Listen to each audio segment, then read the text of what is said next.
What is up, everyone? So, I have decided to spend some time teaching free content to all of you out there. I am a specialist when it comes to human development. That was what I studied. Right now, currently, my full time job is high school Spanish teacher. However, I teach for several universities and colleges human development. So, I always call it from womb to tomb. I was a preschool teacher and then I was also a preschool director. So, my first area of focus for all you guys out there is early childhood development. I've worked with several families and I've been hired through major corporations to teach parenting classes and how to have work-life balance. So while most of you or many of you don't work for a company that can afford to pay me to come out and run different services for them, I wanted to make sure I give you free content. So I'm going to post small videos with different tips and different ideas to help you manage whatever life progression you're in at this moment. So possibly this first section is going to be for moms and dads or guardians with younger children, but I'm going to move through all the life cycles and just teach some short videos to help you guys out. So a little bit about me. I know I just told you some stuff, but I am a specialist when it comes to early childhood development. I've taught it for many years. I love working with little kids. But when I had my own, I have 3 children very close in age. So when I had my own, I was like, done teaching little kids because I'm around them all the time. But instead, I went to the director route. I am a person who is super straightforward. I don't believe in any bullshit, and I hate excuses. So what I'm going to tell you is go ahead, listen to my content. Understand that if you're not ready to make a change, if you're really hoping to change and you're not truly ready for it, it's not going to happen. So there's no magic pill, just like with weight loss. There's no magic pill. You have to actually do the work. So the first thing I want to focus on for all you people out there is it hard for you to get your child on a schedule? I am a firm believer that children need routine and schedule. With my own children, I have seen that helps tremendously, but it doesn't just help with them, because it does. I also think it's very valuable for you as a parent. Wouldn't you like to know what your schedule is going to be like during the day? Your world does not have to revolve around your child just falling asleep at the drop of a hat at a random time. You can schedule your child. By the time your baby is about 5 months old, you can have a nice solid routine. I do want to remind you that each child is different. While you can usually do typical techniques for every child, there are those couple outliers that are a little bit different. You would know if that's your child. I don't want you to sit there and think, oh my God, yeah, that's why it doesn't work for me. You have to actually try these things to make it work. So don't give yourself an excuse. Wake up and think, you know what, it's me. I need to change some of my behavior so that my child is better off. And if my child is better off, well then guess what? So am I. So is my spouse. So are their siblings. So is everybody around us. One thing that I like to tell my clients when I work with them is set a solid bedtime routine. I'm a morning person, and so are babies usually. So I like to make sure that my children go to sleep early.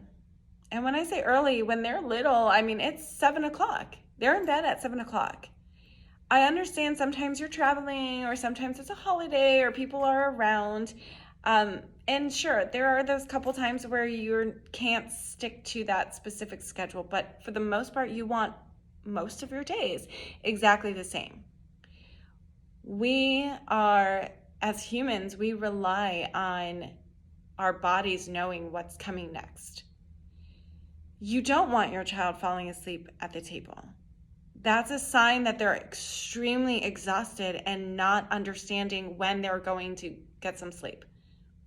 while it looks kind of cute when it happens sometimes, and it's funny, if it happens every once in a while, but it's not something that is healthy for the child if it happens often. So for that, I want to tell you, set a bedtime routine. Just like adults need, and we'll get into that, from womb to tomb as we talk about the adult age. But for your children, set that time, 6:30 comes around, they've just eaten with the family, hopefully. They've just eaten, you're starting to calm down, lights are starting to get a little bit darker. You give them a bath, you read them a couple stories, and everything just starts to calm down. I even start this sometimes with clients and with myself with my own 3 kids. I started that when our kids were in the hospital just born. By the time it was about 8 o'clock in the hospital, but 7 o'clock at home, lights were out. It was dark. I started whispering. Things got quiet. You start making those changes to have your child understand that there's a difference between daytime and nighttime. It takes some time because sometimes we have children who are confused and they sleep all day and they're up all night. But as you continue this routine and keep it consistent, your child will develop that ability to release the melatonin, that natural melatonin, and understand that it's time to calm down. That's my first tip for you. I'm going to keep these short and simple because, well, we're parents. We don't have that much time. We're working full-time jobs. We're at home full-time. It's kind of crazy. So I'm going to keep it light. That's our first tip, is make sure you schedule a nighttime routine. Keep it an early time. Kids need 12 hours of sleep at night. Babies do. They need at least 12 hours of sleep at night. And then, of course, we're talking probably ages 5 months to a year right now. That's what we're starting out. So you need 12 hours at night, around there. And then they're going to need several hours of naps during the day. But we'll discuss that tomorrow in a short clip also of how to schedule. I'm also going to talk to you guys about stop staring at your monitor. It's not healthy to constantly be staring at your child. Give yourself some space. So at night, if you're running in there as soon as your child starts crying, I want you to wait a few minutes.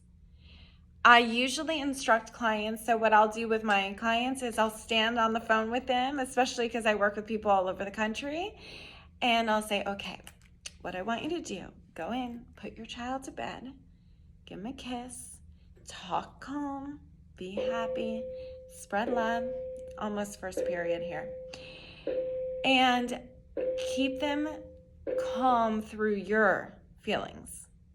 Then step out of the room, turn off the monitor. This is a source of anxiety for a lot of people. And what I remind people is talk to me while we do it. Turn off the monitor. How are you feeling? Can you still hear them through the wall?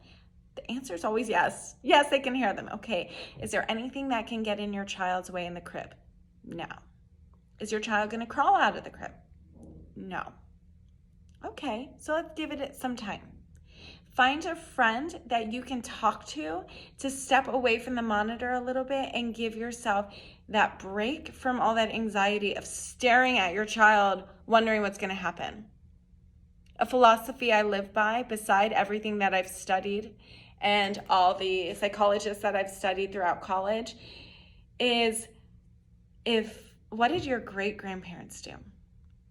If you admire your grandparents and you think that they were classy and well-behaved and well-mannered, of course, when they were grandparents, they probably were. But I always think if their parents would accept that behavior or not.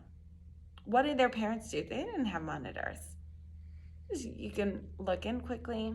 If you need to check the monitor after 5 or 10 minutes just to make sure that they're still laying on their back or their stomach, whichever way you have them, then sure. Find a friend after you put them to bed to get your mind off of just staring at your child and waiting to see what'll happen. That's my tip. Have a good, solid bedtime routine. Get them to bed early so that you can have some time for yourself or your spouse and just to feel calm. Find a friend that you can talk to, or your spouse, significant other, whatever, and turn off the monitor. Step away from the child for just a little bit. As long as they're in a safe home environment, you should have nothing to worry about. Of course, there are babies who might have had different health issues, and that's a different situation. But I'm talking about the majority of children that we're working with here. This is, from my background, what I see. So that is our first step. Hope you enjoyed it. I know not all of you are gonna like what I have to say. I don't really care. This is what I find works. This is the research that I've done, and this is from helping countless of peers through the process and doing it myself. I hope you have an awesome day. Stay positive, have fun, and don't forget, you guys can email me questions. You can post questions down below. If you're gonna be rude to anybody who posts questions, I'll delete you. All right, have a great day and best of luck.